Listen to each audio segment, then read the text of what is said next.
উপনিষদ বলেছে শব্দ হলো ব্রহ্ম। তা আমরা যখন কথা বলি সেটাও তো শব্দ। উপনিষদের বক্তব্য হচ্ছে এই শব্দের মাধ্যমেই ব্রহ্মাণ্ডের সৃষ্টি। আর কোয়ান্টাম ফিজিক্স অনেকটা সেরকম কথাই বলছে। কিন্তু যারা একটু খোঁজ খবর রাখেন তারা জানেন 2022, 2023, 2025 3 বছরে ফিজিক্সে যারা নোবেল পেয়েছেন তারা প্রত্যেকে কোয়ান্টাম ফিজিক্স নিয়ে কাজ করেছেন, এবং এই কোয়ান্টাম জগতের রহস্য ভেদ করাই তাদের মূল কাজ ছিল। এবং কোয়ান্টাম ফিজিক্স বলছে যে আমরা যে কোনো বস্তুকে বস্তু হিসেবে দেখি বটে, কিন্তু আসলে সবই তরঙ্গ। যখন আমরা দেখি তখন সেটা বস্তুতে পরিণত হয়, আবার যেই আমরা দেখি না ওটা তরঙ্গে পরিণত হয়। খুব অদ্ভুত শোনাচ্ছে। আপনাদের সঙ্গে আমি কোয়ান্টাম ফিজিক্স নিয়ে আলোচনা করতে বসিনি। শব্দ বা যা যা আমাদের মুখ দিয়ে উচ্চারিত হয় বাক্য, এটা তো শুধু ব্রহ্ম নয়, ভারতীয় পুরাণে এটাকে বাণ হিসেবেও তুলনা করা আছে। অর্থাৎ ধনুক থেকে বাণ যেরকম ছুড়ে দেওয়ার পরে আর তাকে ফিরিয়ে নেওয়া যায় না, মানুষের মুখ থেকেও যখন কোনো বাক্য বেরোয় একবার বলে দেওয়ার পর আর সেটা ফিরিয়ে নেওয়া যায় না। এই যে ফিরিয়ে নেওয়া যায় না, এটা খুব বড় অসুবিধার কারণ পাবলিক ফিগারদের। আমজনতা অনেক অনেক কিছু বলে, তার জন্য অনেককে অনেক অসুবিধার মধ্যে পড়তে হয়, বিড়ম্বনার মধ্যে পড়তে হয়। কিন্তু পাবলিক ফিগারদের কথা আলাদা, তাদের বিড়ম্বনার মাত্রাও আলাদা। এই সাম্প্রতিক সময় গত 48 ঘন্টায় এমন এমন সমস্ত বাক্য নেতাদের মুখ থেকে নিঃসৃত হয়েছে যা নিয়ে অনেক কন্ট্রোভার্সি হয়েছে এবং অনেককেই দেখলাম বিড়ম্বনায় পড়তে হয়েছে। একেবারেই নতুন কিছু না, বাংলার রাজনীতিতেও নতুন কিছু না। আপনাদের মনে আছে বুদ্ধবাবু যখন প্রথম মুখ্যমন্ত্রী হলেন, অর্থাৎ উপমুখ্যমন্ত্রী নয়, জ্যোতিবাবু সরে গেলেন, বুদ্ধবাবু মুখ্যমন্ত্রী হিসেবে দায়িত্ব নিলেন মহাকরণের অলিন্দে। সেদিন আমিও ছিলাম। মুখ্যমন্ত্রী বললেন যে মাদ্রাসাগুলোতে দেশ বিরোধী কাজ হচ্ছে কিনা খোঁজ নিতে হবে। তিনি নিশ্চয়ই সরকারি সূত্রেই এটা জেনেছেন, কেন্দ্রীয় সরকার সূত্রে কোনো ইন্টেলিজেন্স রিপোর্ট এসছে। যাই এসে থাকুক, এরকম একটা মন্তব্য তিনি করে ফেলার পর কি বিড়ম্বনায় পড়লেন তিনি। শেষ পর্যন্ত পরদিন তাকে বলতে হলো যে যেভাবে আমার বক্তব্য প্রচার করা হয়েছে আমি সেরকম কোনো কথা বলিনি। তবে যে সময়ের ঘটনা সে সময় ইতিমধ্যেই টেলিভিশন চ্যানেল এসে গেছে এবং তিনি যা বলেছেন তা টেলিভিশন ক্যামেরায় রেকর্ড হয়েছিল। ফলে তিনি যখন বললেন আমি ওরকম কিছু বলিনি, টেলিভিশন চ্যানেলগুলো আগের দিন তিনি কি বলেছেন, পরের দিন তিনি কি বললেন পাশাপাশি চালিয়ে দিল। এতে বিড়ম্বনা বাড়লো বই, কমলো না। তবে আমি যারা সাইকিয়াট্রিস্ট তাদের সঙ্গে বিষয়টি নিয়ে কথা বলেছিলাম যে মানুষ এ ধরনের বেফাঁস কথা কখন বলে, কি কারণে বলে। তারা বলছেন দুটো মেজর রিজন থাকতে পারে। এক, যখন তিনি অত্যন্ত উৎসাহিত, তার শরীরে অ্যাড্রিনালিন বইছে অনেক বেশি, সেই সময় এই অতিরিক্ত উৎসাহে তিনি কিছু বলে ফেলতে পারেন। আগা মাথা না ভেবে, পরিণতির কথা না চিন্তা করে দুম করে বলে ফেললেন। আর দুই, অনেক সময় ফ্রাস্ট্রেশন থেকে, হতাশা থেকে, রাগ থেকে মানুষ বেফাঁস কথা বলে।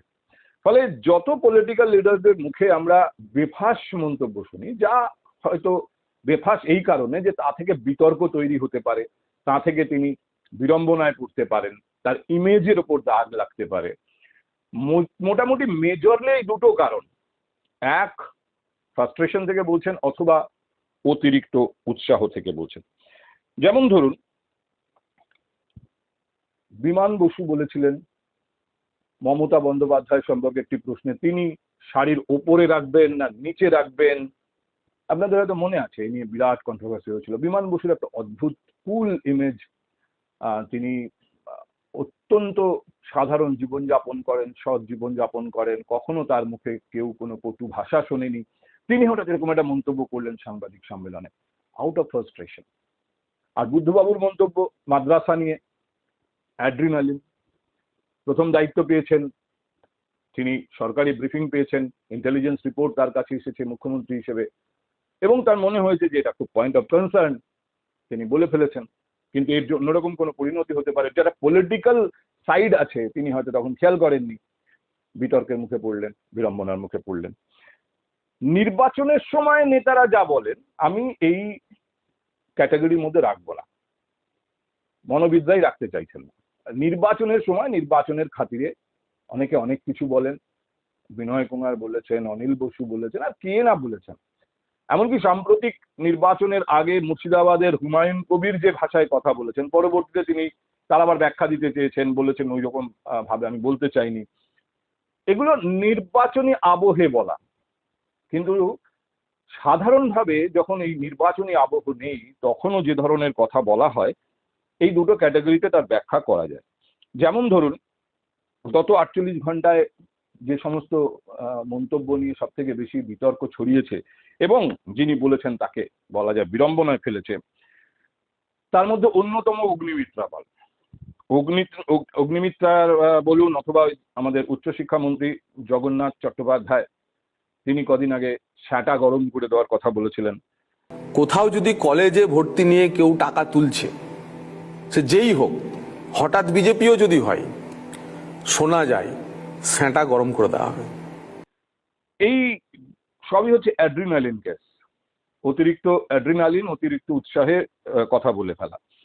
অগ্নিমিত্রা দেখাতে চেয়েছেন তিনি কত সিরিয়াসলি তার দায়িত্ব পালন করছেন।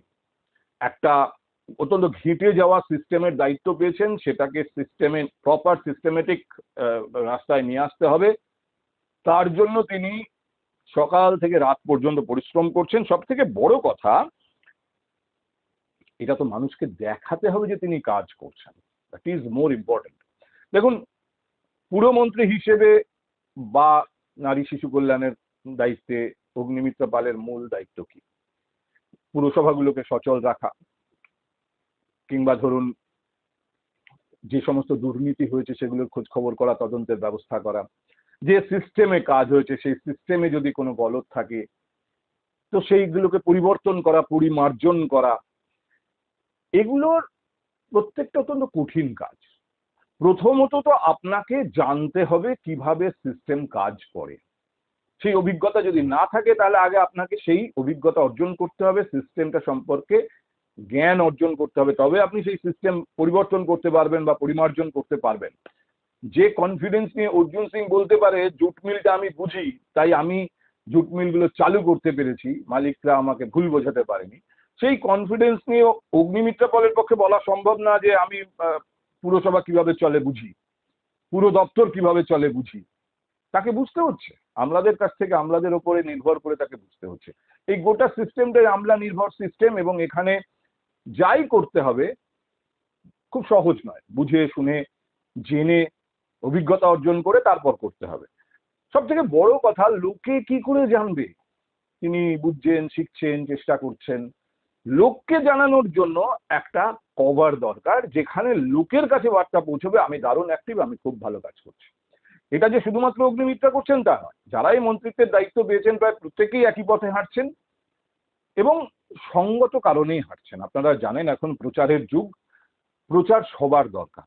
দায়িত্ব পেয়েছেন মানে তিনি দায়িত্ব পেয়ে কি করছেন সেটা যাতে মানুষ বুঝতে পারে, তার জন্য অগ্নিমিত্রাও চেষ্টা করছেন। অ্যাড্রিনালিন, অতিরিক্ত অ্যাড্রিনালিনে তিনি এমন কিছু বলে ফেললেন, পরবর্তীতে তাকে স্বীকার করতে হলো যে না, ওই ভাষায় বলা, ওইভাবে উচ্চ গ্রামে বলা আমার উচিত হয়নি, আমার উচিত ছিল আরো সফটলি বলা ইত্যাদি।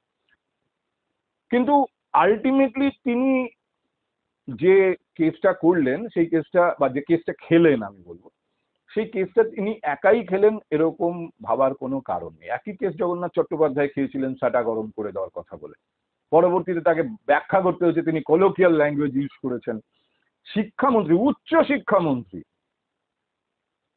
খাদ্যমন্ত্রী হিসেবে যদি কেউ এ ধরনের কথা বলেন তার একরকম ইম্প্যাক্ট হয়। উচ্চ শিক্ষামন্ত্রী স্যাটা গরম করে দেওয়ার কথা বলছেন, তাকে ব্যাখ্যা করতে হয়েছে স্যাটা কি, কিভাবে স্যাটা গরম করতে হয়।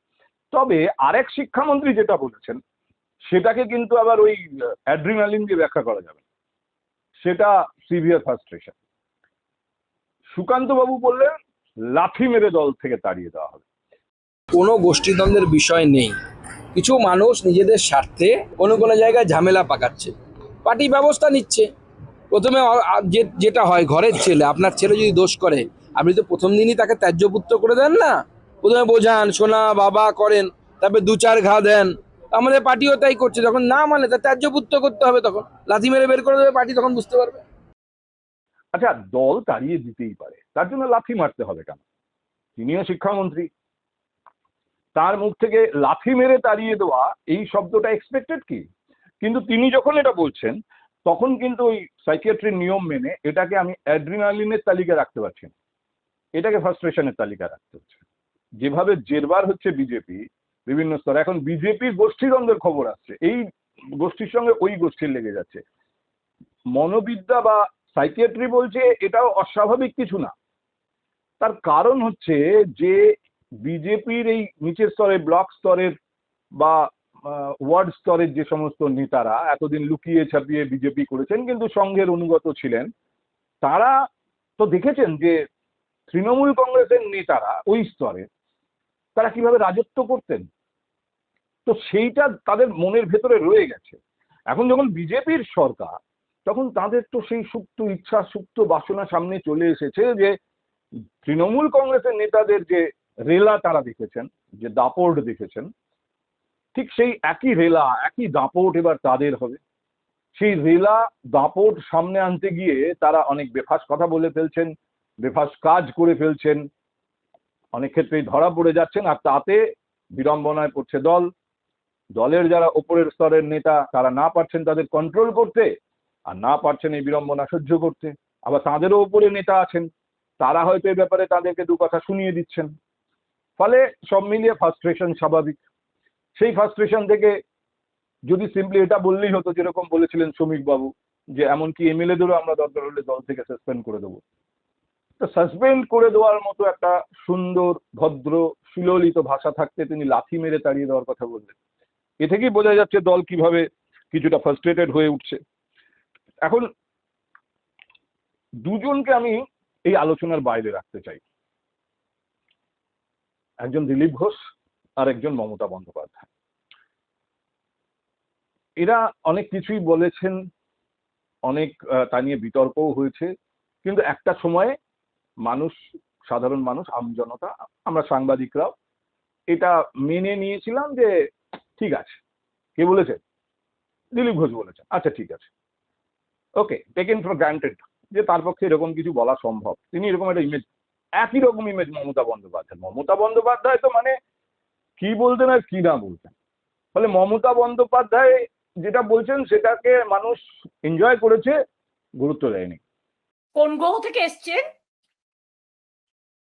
চন্দ্রগ্রহ, সূর্য গ্রহ, মঙ্গল গ্রহ না গেরো গ্রহ? মনে রাখবেন আপনাদের গ্রহণ লেগেছে, তাই আপনারা আমাকে ভয় দেখাচ্ছেন আপনি এগুলো করবেন না। আমি বলি আপনাদের মানুষ এই 4 মাসেই বুঝে নিয়েছে। বিভিন্ন বিষয়, প্রবাদ বাক্য বলুন, কবিতা উদ্ধৃতি বলুন, বা যে কোনো একটা ঐতিহাসিক বিষয় বলুন, ভুরি ভুরি উদাহরণ আছে, আমি সময় নষ্ট করতে চাই না। কিন্তু দিলীপবাবু যেরকম এনকাউন্টারে হুমকি দিচ্ছেন, দিলীপবাবু এরকমই দিয়ে থাকেন। আবার দিলীপবাবুকে এই জন্য অনেকে ক্রেডিটও দেয়। ইনফ্যাক্ট বিজেপিকে পায়ের নিচে একটা জমি তো তিনিই তৈরি করে দিয়েছিলেন দায়িত্ব নেওয়ার পর। তার আগে তো বিজেপি পায়ের নিচে পশ্চিমবাংলায় তেমন কোনো জমি ছিল না। তবে মমতা বন্দ্যোপাধ্যায় সোমবার ভার্চুয়াল ভাষণে যা বললেন, তার সবটুকুকে আমি ফেলে দিতে চাই না। আর এই বক্তব্যকে ওই সিম্পল অ্যাড্রিনালিন বা ফ্রাস্ট্রেশন এই ক্যাটাগরিতে ভাগও করতে চাই না। বরং আপনি বলতে পারেন যে ওনার দু একটা বক্তব্যে আমরা সাধারণত সাংবাদিক হিসেবে কখনো রিয়াক্ট করি না, রিয়াক্ট করাটা আমাদের ধর্ম না। আমরা অবজেক্টিভলি যেটা হচ্ছে সেটা মানুষকে জানাই, এটা আমাদের কাজ। ব্যক্তিগত স্তরে আমার নিজের ব্যক্তিগত মত কাউকে কখনো বলতেই পারি, কিন্তু সাধারণভাবে সংবাদ মাধ্যমে আমরা ব্যক্তিগত, আমি অন্তত নিজে ব্যক্তিগত মত চাপিয়ে দেওয়ার পক্ষপাতী নই। আমি যখন আপনাদের সামনে কোনো বিষয় নিয়ে ব্যাখ্যা করি তখন ওটাকে একটা নিউট্রাল জায়গা থেকেই দেখার চেষ্টা করি। একজন সাধারণ মানুষ যিনি সরাসরি রাজনীতির সঙ্গে যুক্ত নন এবং কোনো রাজনৈতিক আদর্শেই তিনি অনুপ্রাণিত নন, তিনি এটাকে কিভাবে দেখতে পারবেন বা কিভাবে দেখতে চাইবেন, আমি সেভাবেই ব্যাপারটাকে দেখার বা বোঝার চেষ্টা করি। কিন্তু মমতা বন্দ্যোপাধ্যায় অগ্নিমিত্রা পালকে নির্দেশ দিচ্ছেন বা পরামর্শই দিচ্ছেন বলবো, দানবিক হবেন পরে, আগে মানবিক হন বলে তিনি বলছেন যে ওই মহিলা যিনি দুধ গরম করছিলেন ওই পরিবারের দায়িত্ব আমি নিতে চাই, আমার দল নিতে চাই। মনে রাখবেন মায়ের অভিশাপ বড় অভিশাপ।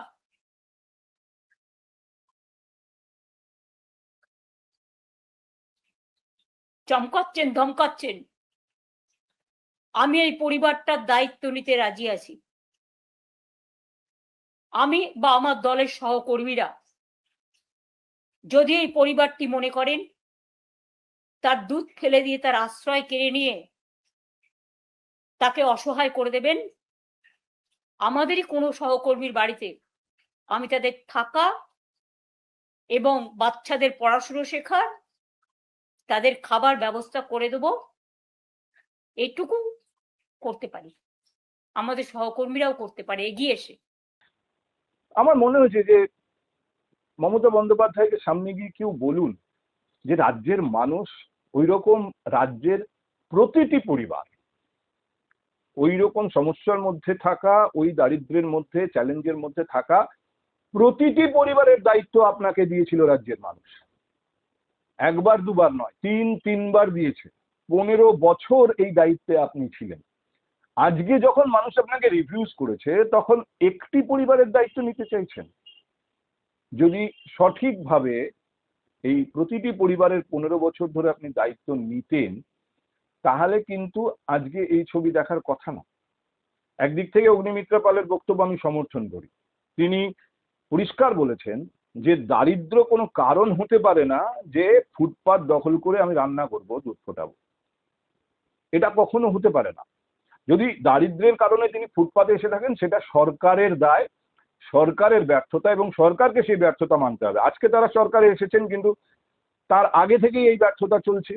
আমাদের এখানে একটা এরকম সিস্টেম তৈরি হয়ে গেছে যে কেউ একজন, ও তো গরিব, ও কি করবে, গরিব বলে বেআইনি কাজ করা যায় বা সেটাকে এক্সকিউজ করতে হবে, সেটাকে একটা ক্ষমার চোখে দেখতে হবে, এরকম একটা বিষয় কিন্তু আমাদের এখানে মোটামুটি এস্টাবলিশড হয়ে গেছে। দেখুন, বহু মানুষ বহু রকম সমস্যার মধ্যে থাকে, কিন্তু সে সমস্যার মধ্যে আছেন বলে তিনি আইন মানবেন না বা আইন অনুযায়ী কাজ করবেন না, এটা কখনোই হতে পারে না। সেদিক থেকে অগ্নিমিত্র, হ্যাঁ উনি বলেছেন, যে ভাষায় উনি বলেছেন সেভাবে হয়তো ওনার বলা উচিত হয়নি, কিন্তু উনি যে কাজটা করেছেন সেটাকে কিন্তু ভুল বলা যাবে না। মমতা বন্দ্যোপাধ্যায় বলছেন আমি ওনার দায়িত্ব নেব, তাহলে এতদিন আপনি 15 বছর রাজ্যের মানুষের দায়িত্ব সঠিকভাবে নিতে পারলেন না কেন? মমতা বন্দ্যোপাধ্যায়ের বক্তব্যের আর একটা জায়গায় আমার আপত্তি রয়েছে, বা আমি বলতে চাই, আমি আপনাদের দৃষ্টি আকর্ষণ করতে চাই।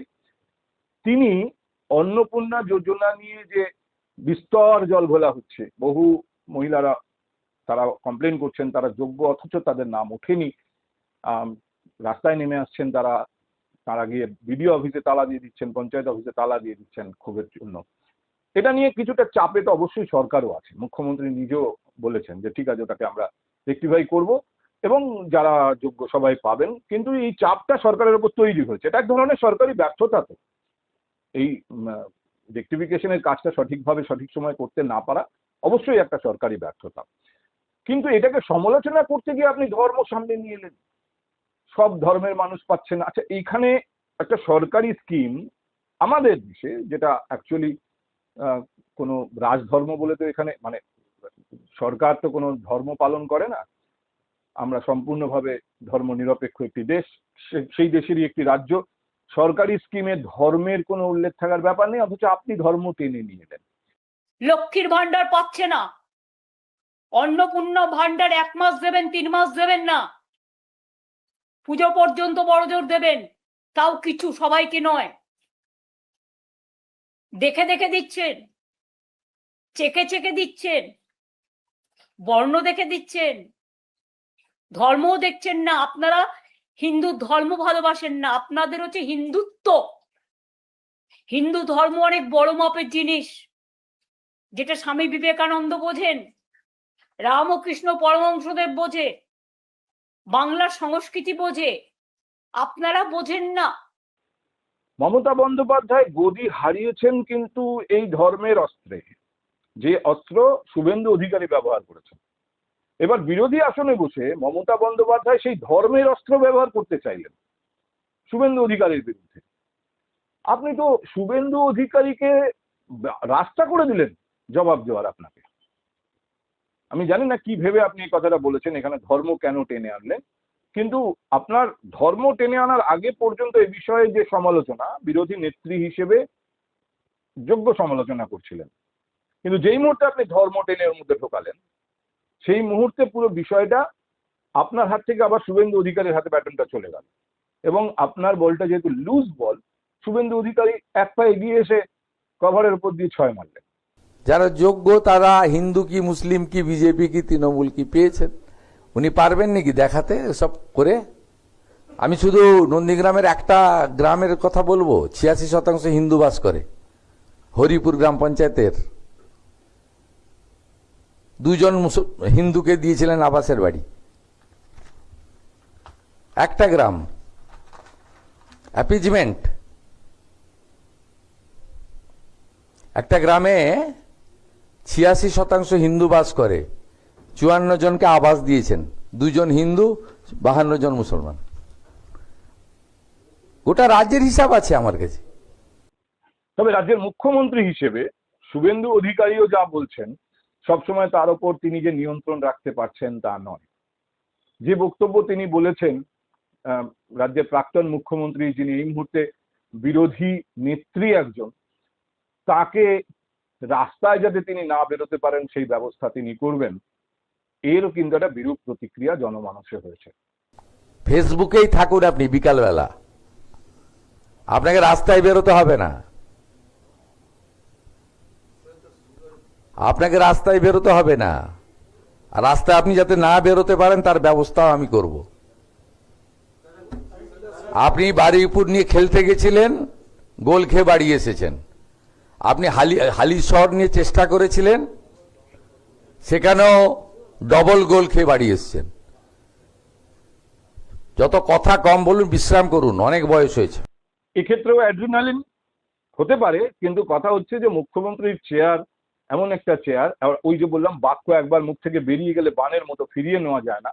আমার ধারণা কয়েক ঘন্টার মধ্যে হয়তো শুভেন্দু অধিকারী বলবেন যে আমি ঠিক ওইভাবে বলতে চাইনি যেভাবে আপনারা ভাবছেন। হয়তো বলবেন, বলতেই পারেন, অথবা বলতে নাও পারেন, কিন্তু এই বিষয়টা একটা গণতান্ত্রিক দেশে কোনো একজন শাসক, তিনি অ্যাডমিনিস্ট্রেটিভ হেড, তিনি কাউকে যিনি আরো রাজনীতিতে তার বিরোধী, ঠিক উল্টো দিকে তাকে বাড়িতে গৃহবন্দী করার ব্যবস্থা করবেন বলে সরাসরি বলছেন, এটা খুব একটা বিরূপ ইমেজ তৈরি করবে। মুখ্যমন্ত্রী শুভেন্দু অধিকারী দায়িত্ব নেওয়ার পর যে ইমেজ নিয়ে তিনি কাজ করতে চাইছেন, সেই ইমেজের ওপর একটা ঘষা তো অবশ্যই লাগবে। এখন দেখার আগামী কয়েক ঘন্টায় এই দাগ, এই ঘষার দাগ কিভাবে তোলার চেষ্টা করেন শুভেন্দু বাবু।